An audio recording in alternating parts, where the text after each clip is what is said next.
Il a joué le dominant, il savait jouer, il les a gagnés. Après, il aura dit, racontez-moi comment vous vivez, comment, etc., etc.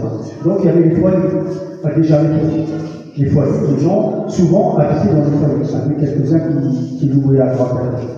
Eh bien, il a fait son enquête, il a vu les foyers de Paris, etc. Et il a décidé 3 choses. C'est ce qu'on a au foyer sur un contrat, et c'est ce qui a permis de faire des projets au foyer. Il a dit, dans chaque foyer, il faudrait qu'il y ait une petite mosquée. Il faudrait qu'il y ait des cours de langue arabe dans ce lieu, et il faudrait qu'il y ait un café. Un café pour que les gens n'aillent pas dans les bars. Eh bien, vous allez dans les foyers, à partir de là, on avait des petites salles de prière, la cafétéria, et des cours pour apprendre la papanisation, la langue arabe. Le français aussi, on apprenait le français et la langue arabe. Malik ibn Nabi, faisait des cours d'alphabétisation pour les Algériens, à Marseille, à Paris, alors qu'il était ingénieur plus, collège de France, etc. Roger Garoudi, il soutenait l'Algérie, c'était un résistant. Il soutenait l'Algérie, et bien il faisait des cours d'alphabétisation, il faisait des cours pour les travailleurs algériens de civilisation musulmane, pour leur dire, vous devez être fiers de votre civilisation, et de parler d'Andalousie, etc. Bon, voilà. Bon, Inch'Allah, ces sujets, on les reprendra au cours de l'année. On va trouver des prétextes, des occasions. Mais c'est très bien, c'est important de revenir à des sujets comme ça. Donc, s'il y a des questions, eh ben, on peut en débattre encore un peu. Et après, on passe à la deuxième partie, l'avenir de l'association, etc. Par exemple. La première question, la deuxième, il y a là, qui veut. Monsieur Giovanni, oui, Giovanni avait envie de dire quelque chose. Tu peux venir. Viens, viens.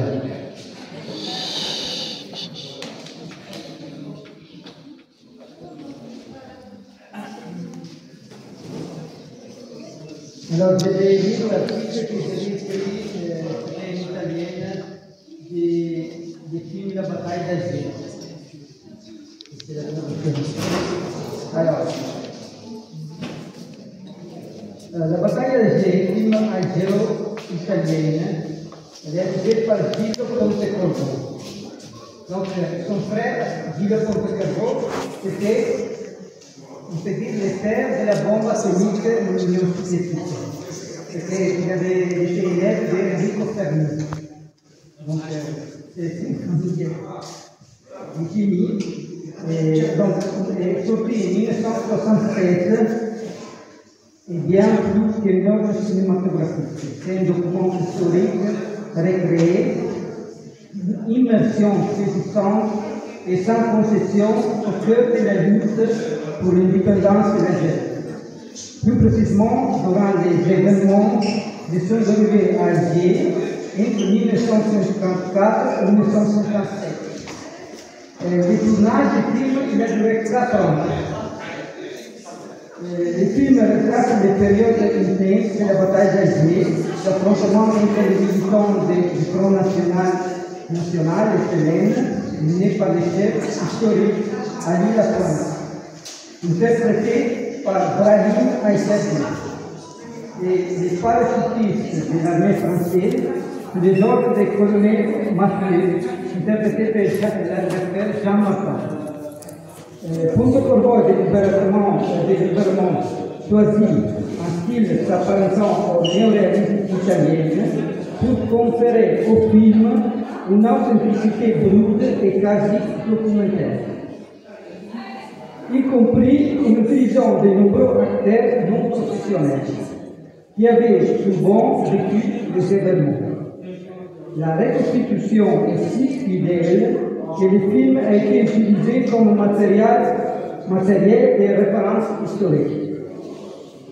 Bien que réalisé avec les soutiens du gouvernement algérien et coproduit par Yacine Sadi, chef de l'FLN Alger et acteur dans son propre rôle, le film se force de montrer la complexité et la brutalité du conflit des deux côtés.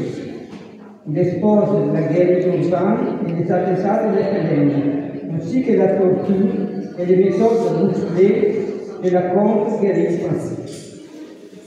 L'ouvre aborde frontalement les thèmes de la décolonisation, de la guérilla urbaine et de la résistance, et de l'usage de la violence et de la torture par l'État. L'écrivain français marquait une forme de reconnaissance tardive du traumatisme de la guerre d'Algérie. Et sa sortie, la bataille d'Alger, a été saluée par la critique internationale, reportant notamment le prestigieux Lion d'Or à la mort de Venise de 1966. Et l'absence notable de la délégation française qui a boycotté la production. Il a également été nominé pour plusieurs Oscars, meilleur film international, meilleur réalisateur, meilleur scénario original. Et cependant en France, le film a été l'objet de vives polémiques de censure d'essai. Interdiction prolongée, jugé trop sensible, considéré par certains comme un film de propagande insultant pour l'armée française. Le film a été interdit de diffusion normale en France pendant 40 ans. Les menaces totales de quelques tentatives de sortie du film, notamment en 1970 et 1980, ont été accueillies par la menace des protestations violentes d'associations d'anciens combattants et d'extrême droite, voire des attentats à la bombe contre le cinéma. C'est qu'est né en 2004 que le film a pu être projeté de manière sereine. Merci.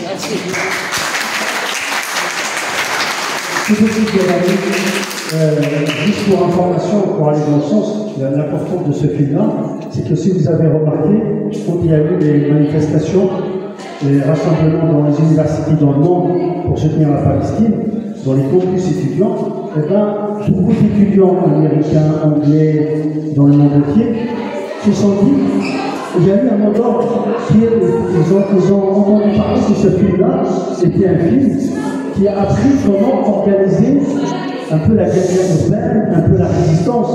Et donc, ils se sont donné le mot d'ordre pour le faire passer dans les campus. Donc, ce film a une deuxième jeunesse dans les campus étudiants dans les 2 dernières années. Donc, ce qu'on va essayer de faire, on s'est mis d'accord avec notre ami Giovanni, c'est que ce film, Inch'Allah, on va essayer de le diffuser à Saint-Denis-Biatois, avec Wabarak Lamévi, si on peut le faire avec une Muriel ou un auditorium, ou dans une salle en tout cas. En tout cas, on a avec Giovanni, il a tout ce qu'il faut. Donc on a le film. Dans la version originale, c'est mieux, au noir et blanc, etc. Et on va essayer de le diffuser. Donc il y a une version restaurée, mais il y a la version historique originale.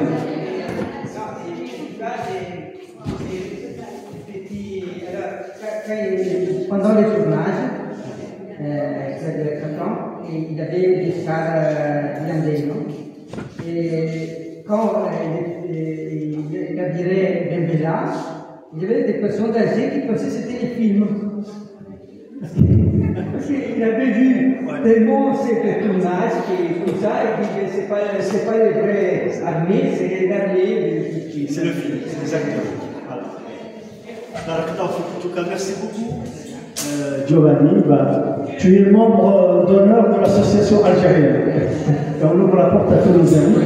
Donc, s'il y a des interventions, des questions, sinon on passe un peu, on a envie d'entendre un peu vos idées, vos propositions. Qu'est-ce que vous voulez, c'est votre association. Qu'est-ce que vous voulez qu'on fasse avec, quelles sont les choses que vous souhaitez qu'on fasse. Samira, tu es là? Il faut que j'appelle Samira, la secrétaire. Est-ce que Samira m'entend? Parce que, voilà, à vous la parole, on a envie d'entendre vos propositions. Qu'est-ce que vous voulez, donc quelle orientation on oriente cette association algérienne qui est votre association? Est-ce qu'on célèbre des événements comme ça, comme le 1er novembre, comme le 5 juillet, comme le 8 mai 45, etc., les événements nationaux, est-ce qu'on célèbre aussi les fêtes religieuses, l'Aïd, Mouloud, qu'est-ce qu'on fait, le Ramadan, je ne sais pas. Parce que c'est une occasion aussi pour que les familles, et surtout que les enfants, voient quelles sont les traditions musulmane, algérienne, en même temps culturelle. Voilà, Samira, je disais la dernière partie, c'est qu'est-ce qu'on peut faire pour l'association. Donc on a besoin d'avoir des idées les uns et des autres. Qu'est-ce qui vous intéresse qu'on fasse? Par exemple, il y a un aspect solidarité, peut-être. Voilà, la porte est proposée, on écoute, on regarde, on réfléchit ensemble. C'est votre association. Alors, qu'est-ce que c'est bien voilà, allez-y, proposez et dites ce que vous voulez qu'on fasse. Voilà.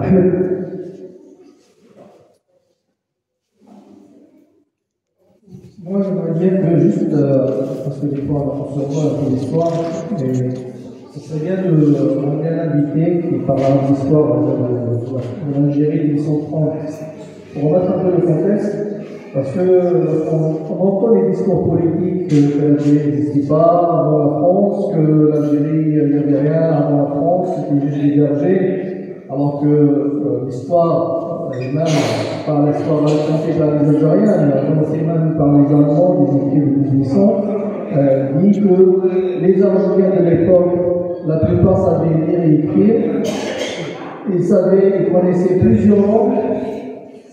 L'armée de l'ennemi Abdelkader, il y avait la majorité des illettrés, alors que en face, l'armée française était des illettrés. Donc il faudrait, c'est important qu'il y ait un historien qui parle de ce contexte-là pour remettre un peu les choses parce que connaître son histoire, c'est connaître ses racines, c'est connaître son avenir. Très belle suggestion et c'est très important d'avoir des spécialistes. On n'a pas pu faire, évidemment, parce que le temps était très court. Et surtout l'association démarre, donc il faut avoir un peu de moyens. Quand on veut faire venir quelqu'un, parfois il ne demande rien, mais au moins lui défrayer le déplacement, etc. Mais c'est vrai que le temps pour ce qui est très court. Mais voilà, on retient la proposition, c'est très important, il faut avoir des spécialistes, surtout pour montrer que l'Algérie, ce n'était pas un désert, il y avait une civilisation, il y avait de la culture, il y avait un niveau éducatif, etc. très élevé, il y avait une civilisation, et regardez de près, voilà, qu'est-ce qui se passait avant, parce que comme l'avait dit Ahmed, on projetait de coloniser l'Algérie, peut-être même dès le XVIe siècle. Charles Quint, qui commençait à les attaques, etc. Les Espagnols avant, et après les surpays européens. Donc, mais c'est très important. Ok, voilà, c'est noté. D'autres propositions, très bien.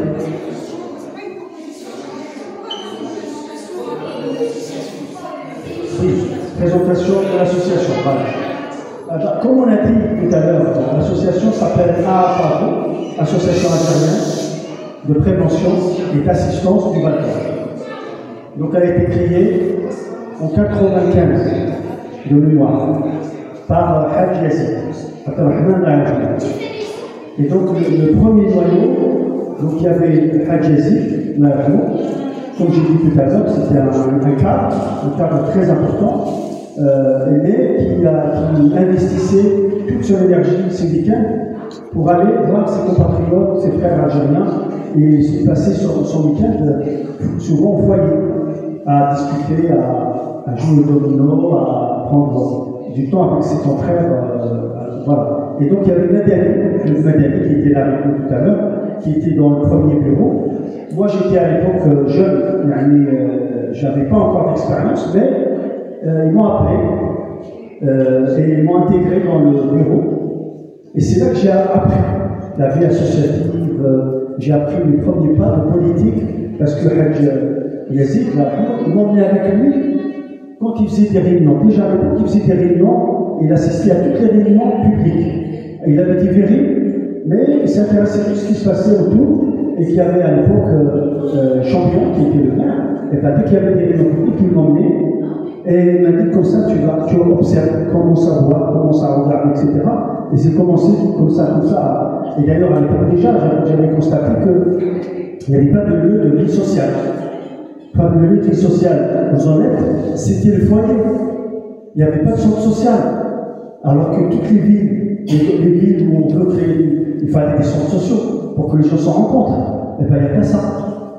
Jusqu'à aujourd'hui, il n'y a pas ça.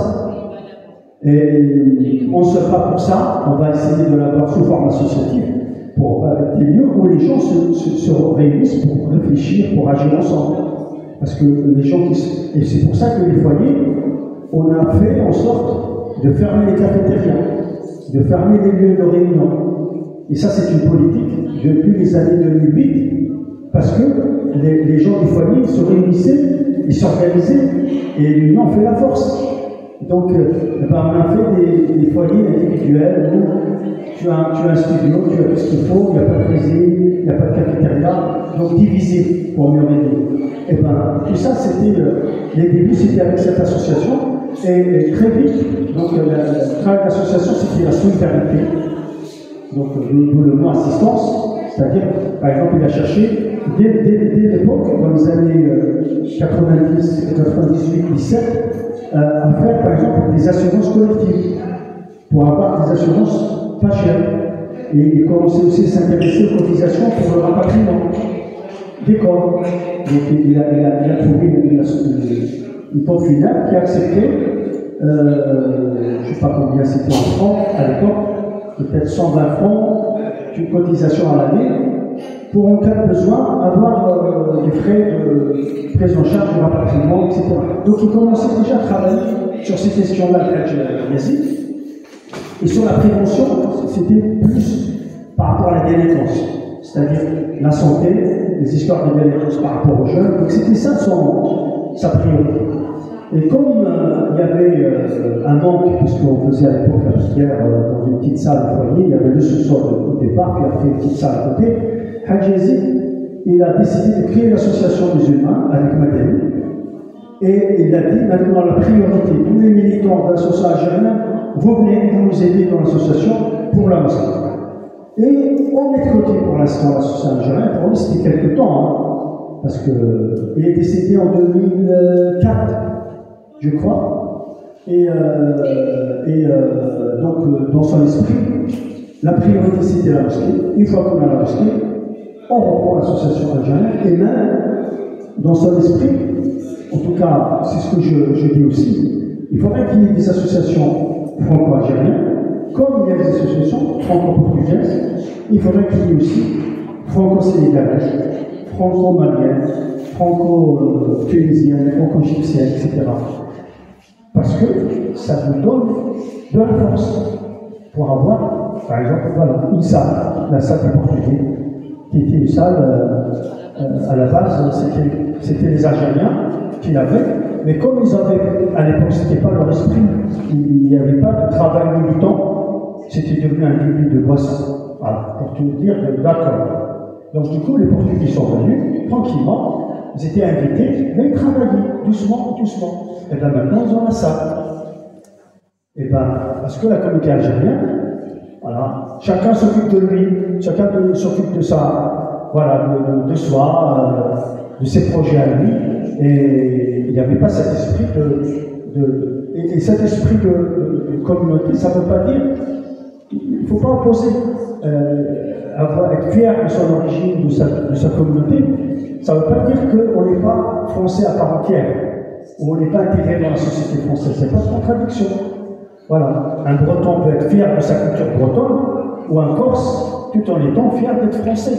Et bien nous, on est fiers d'être algériens, ou d'être dans la communauté algérienne, mais aussi on est des citoyens à part entière, et les deux ne sont pas opposés.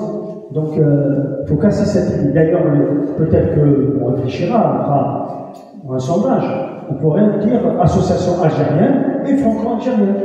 Comme ça, on ouvre la porte à des amis franco-algériens, à des Français, amis d'Algérie, à des Italiens, ou euro-algériens. Tous les pays qui sont dans les Méditerranées. Eh ben, voilà. Eh ben, on va appeler ça Méditerrano-algérienne. Tu as raison. Tu as raison. On est d'accord. Donc, La mer qui unit tous ces... c'est la mer qui réunit. On regarde au nord, alors que la Méditerranée, la source de la civilisation, c'est la Méditerranée. Et tu as raison. Et là, c'est des sujets aussi d'histoire.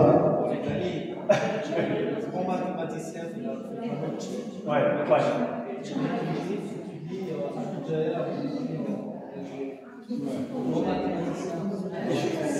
Italien. Ouais. Fibonacci, allemand mathématicien, avec Abjaya, il a étudié, parce que Abjaya était connu par les mathématiques, et donc beaucoup d'Italiens venaient apprendre les mathématiques et d'autres sciences à Abjaya, même Leonardo da Vinci a appris aussi. Il est passé par les écoles d'Abjaya. Et c'est les Italiens qui ont donné le nom, parce que la fabrication des bougies, c'était les bougeons qui ont appris à fabriquer la bougie. Les Italiens, ils ont donné le nom de bougie pour la bougie. Parce que c'est le nom de la ville à la base. Viggia, ils ont donné bougie à la fabrication. Vous regardez plein de monde et vous prenez, pour exemple, l'Afrique. Vous mettez l'Afrique vraiment comme elles sont. Vraiment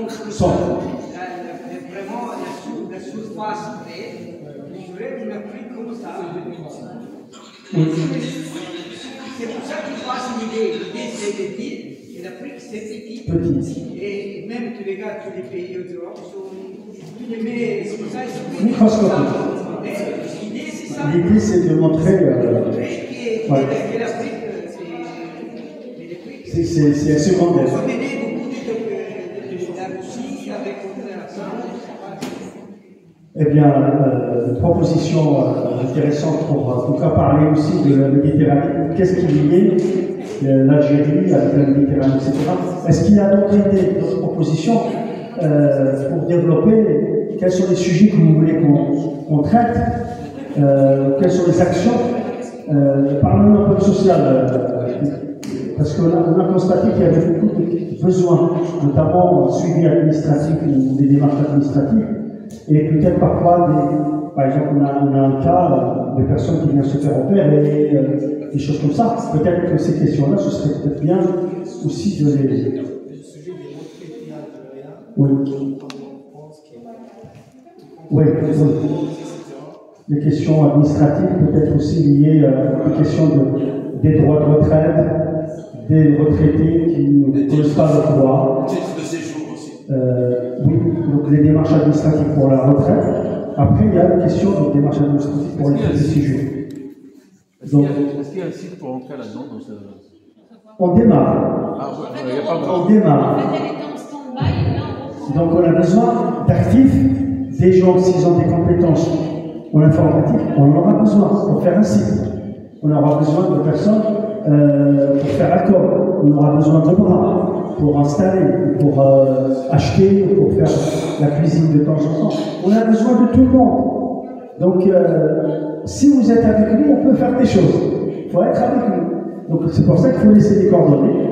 Nom, prénom, adresse, téléphone, mail, tout ça. Et après, on fait une base de données. Quand on va faire des actions, on vous contactera afin de faire... Parle-nous. Après, il y a sur le territoire de Saint-Genève et même aux alentours, il y a beaucoup de personnes qui ont du mal à renouveler leur titre de séjour, prise de rendez-vous à la préfecture. Il y a les sans-papiers pour les AME, pour lesquels ils ne connaissent pas non plus. Là, je viens juste d'apprendre qu'il y a un monsieur handicapé, il a été pris en charge par l'Algérie, là, il n'est plus. Je vais juste de l'annoncer, parce que moi, je vais me mettre à faire son AME, faire ses démarches sociales, s'il faut. Voilà, après, il me faudrait aussi des bénévoles, parce que je ne peux pas le faire tout seul. Après, là, on est en train de démarrer, on va mettre des choses. On va commencer à faire des actions au niveau de l'association algérienne et que voilà, tout le monde est bienvenu, tout le monde peut venir apporter là. Actuellement, on n'a pas de salle, on n'a rien. On emprunte des locaux, on emprunte la CAFI pour faire nos réunions. Après, ça ne nous empêche pas de prendre des salles et de se réunir ou de faire une permanence. Ça, voilà. Ça va mettre en place, mais ça va être au fur et à mesure. Là, il y a la ramasse qui arrive. Moi, je suis pro maraude. Je vais faire des maraudes. Je les ai toujours fait à titre à mon nom, à moi et à ma famille et mes nièces. Après, si on peut faire le nom de la pavot, tout le monde se rassemble, on prépare. Il y a des choses qui sont faites aussi en parallèle à la mosquée. On peut se déplacer. Il y a plein de choses à faire. Sauf que voilà, là, on démarre, on commence à faire des choses.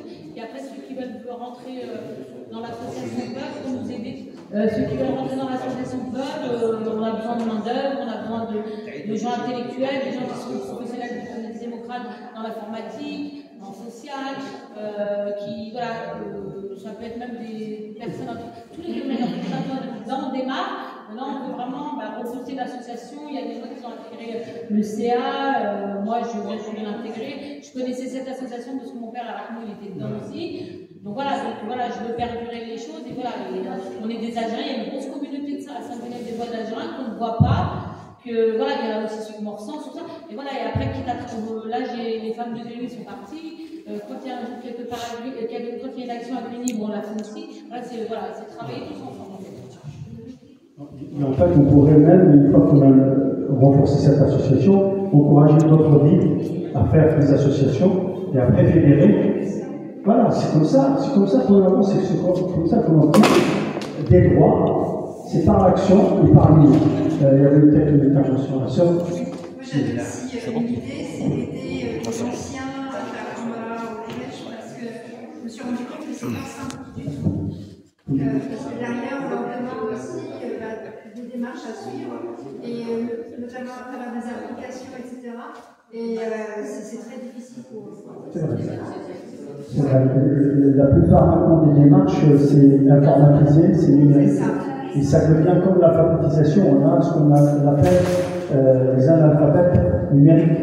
C'est-à-dire des gens qui ne savent pas utiliser le. Donc il faut faire ce travail de formation à l'informatique. Et on a beaucoup de mathématiciens, c'est connu, les Algériens, les Tunisiens, ils sont forts en informatique. Donc on pourrait imaginer des ateliers, même s'il faut participer, mais on peut imaginer des ateliers d'initiation pour toute personne qui ne maîtrise pas l'informatique, les web, etc.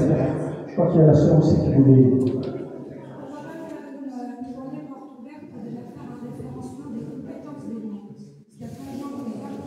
Très bonne. Et bien, vous avez raison. Le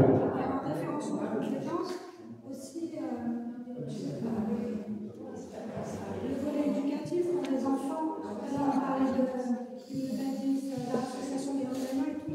Énormément d'Algériens sont pour le courage de l'espace, ça commence par les enfants. On peut faire des ateliers, je ne sais pas, des sensibilités, dire à des enfants, réunir une après-midi et leur dire de faire une biographie sur un personnage algérien important. Lancer un peu court, mais c'est pas utile. Et à la fois, il faut comme ça. Très très bonne.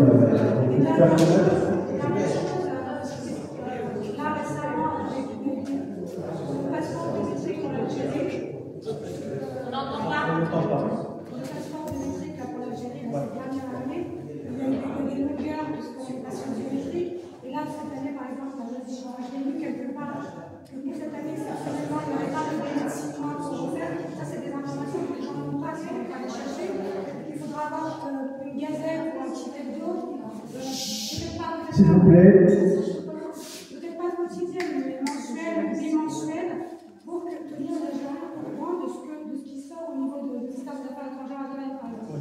Voilà. Les informations administratives par rapport à l'Algérie, etc. Donc ça, c'est un travail qu'on pourrait imaginer avec les services du consulat. Du coup, on se rapprochera d'eux. Et je retiens donc l'idée qu'il faut faire une sorte de recensement des compétences. Voilà. On pourra, une fois qu'on a toutes les coordonnées des personnes, on pourra leur envoyer l'information, mais je pense qu'il faudra passer par une rencontre aussi.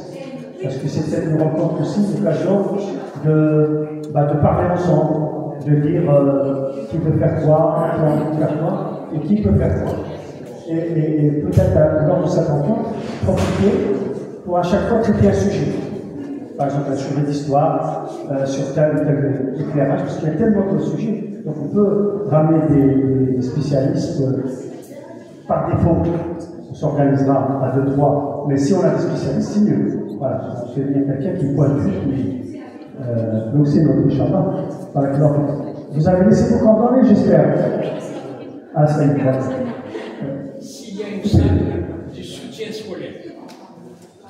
C'est-à-dire les démarches. Alors, pourquoi pas? En tout cas, mais il faudrait voir là où il y a des manques. C'est-à-dire, si par exemple le soutien scolaire est déjà couvert parce qu'il y a des associations qui font. Par exemple, la CAFI, elle fait le soutien scolaire. Donc, la porte est ouverte, et c'est à Saint-Hubert. Voilà. Donc, voilà. Et sinon, là où le besoin n'est pas couvert. On ne va pas refaire du blanc. Je pense dans ce sens-là. Non. Tiens.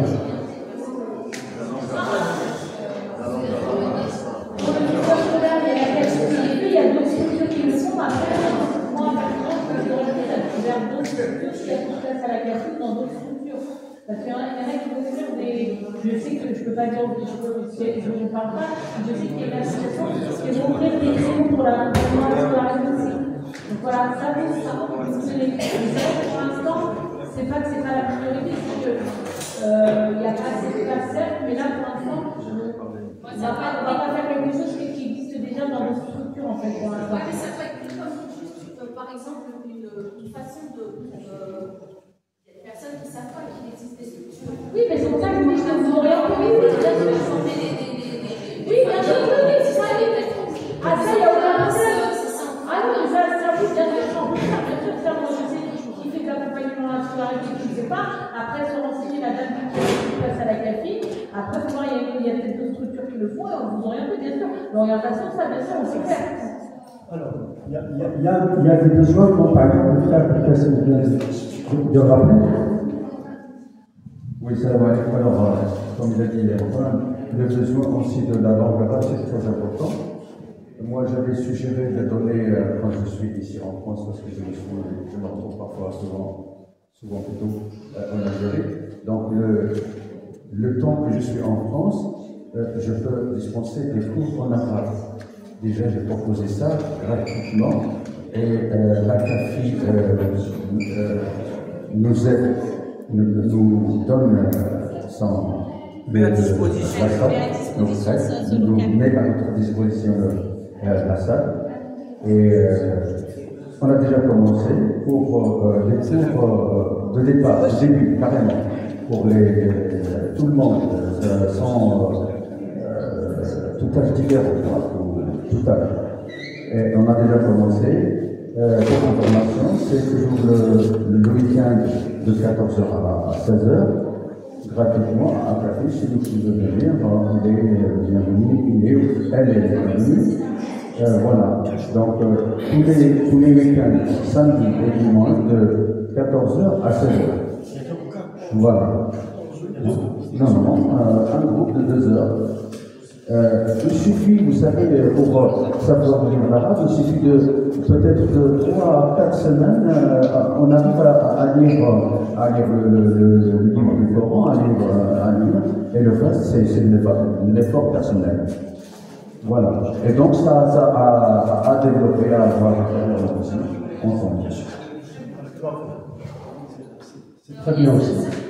On a même la possibilité, je dirais, parce que je connais un frère de Saint-Michel qui était prof en Algérie de langue berbère. Donc on pourrait aussi initier ceux qui veulent apprendre. Donc je vais voir ce frère qui s'appelle Abou, prof de vocabulaire. Donc le cours berbère, ça peut être kabyle, chabi, berbère, toutes les langues. Mais la langue arabe, c'est très important aussi. Donc, voilà. Ça, je pense que beaucoup d'Algériens ne savent pas. Oui, Ce c'est genre d'association. la formation. Moi, personnellement, je viens de l'apprendre. Non, c'est pas faux d'avoir essayé d'avoir ce message. C'est une clavier qui parle pas kabyle. Ouais, ouais. Il faut lui apprendre. Oui, bah, écoutez, on va essayer. Donc, en tout cas, ces informations-là, si on démarre petit à petit, on va essayer, si on a vos coordonnées, etc., on va essayer de faire éditer, par exemple. Si on arrive à avoir un site, c'est bien, mais en attendant, on peut au moins faire un rappel, des activités d'association, écrire, faire des affiches, les envoyer par mail, etc. Voilà. On peut aussi, dans les cours, apporter une touche sur le dialecte algérien, parce que apprendre l'arabe, c'est vrai que c'est une facilité pour connaître le Coran, mais le dialecte algérien, notamment pour les enfants, la génération de demain, c'est génial si tu pouvais avoir des cours algériens. Oh, celui-là, Après, j'entends que le dialecte, il apprend dans la rue, celui-là. l'apprennent quand ils sont sur le bateau. Ouais, mais ça peut être enrichissant, parce que la langue arabe, c'est une langue de savoir, de connaissance. C'est vrai qu'il y a la langue arabe littéraire, mais ça n'empêche pas, une fois que vous connaissez la langue arabe, ça n'empêche pas d'apprendre les mots quotidiens, ce qu'on appelle darja, parce que c'est ce que les gens... Parce que darja, c'est la langue quotidienne. Bon, il y a des différences, mais c'est pas grave. Mais si on connaît la langue arabe, ça facilite de connaître les langages quotidiens, les darja.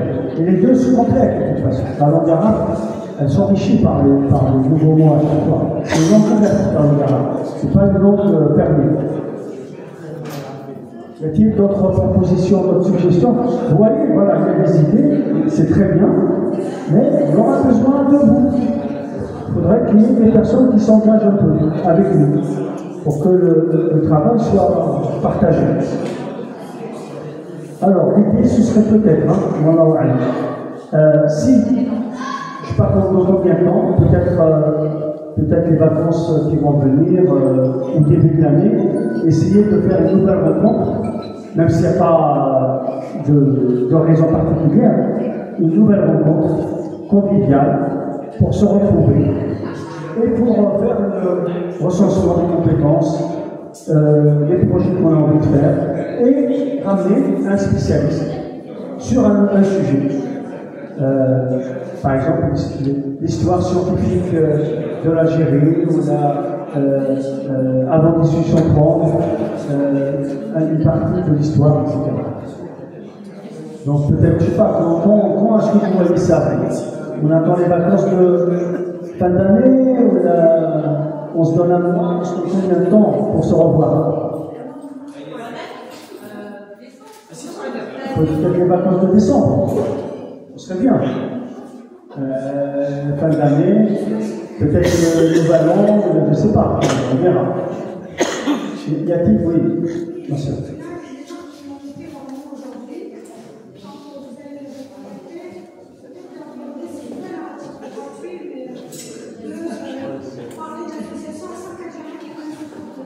Ouais. Oui, c'est ça.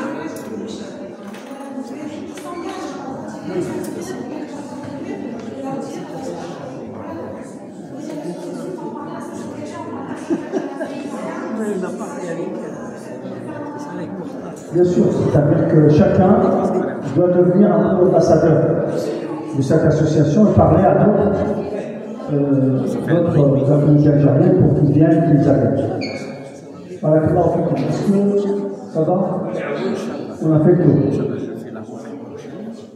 Voilà, avant de partir, juste pour information, on aura besoin de bras pour ranger la salle et la rendre voilà, très bien. En tout cas, merci beaucoup pour votre présence, pour une première.